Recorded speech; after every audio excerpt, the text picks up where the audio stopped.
Shumë nga ju nga të ruat dio njerëz të dashur edhe më erdhën shumë pyetje edhe në mesazhe edhe në komente ku ndodhet ky manastiri edhe ku ndodhet shopping center e re. Siç mund të shikoni, neve po shkojmë brenda në manastiri, do me thënë në Maqedoni. Edhe këtu është hapur kjo shopping center e re, po ua tregoj edhe nga jashtë. Besoj se juve që e keni vizituar qytetin duhet ta keni parë. Nuk ka shumë kohë tani që është hapur.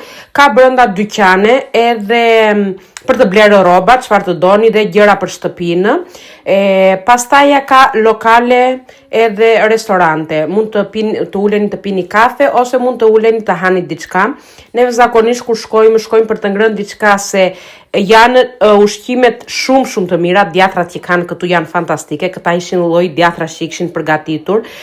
Pastaj ja morëm për fëmijët këto kotoletat pule, neve morëm oris me pulë, unë e mora në këtë mënyrë të gatuar, po unë e kisha me patate në fakt, një gatim me patate dhe gjëra të tilla, Eva mori me burrin e saja, me orisë, me perime të pjekura, jo të skuqura, edhe ka ushqim, dua të them, shumë të mirë dhe çmimet shumë të mira se sa janë brenda në Greqi. Pasi shkojmë atje, shkojmë edhe për benzinë, për çdo gjë se është me lirë, se në Greqi, edhe me që Florina me manastirin janë vetëm gjysmore ja vlen.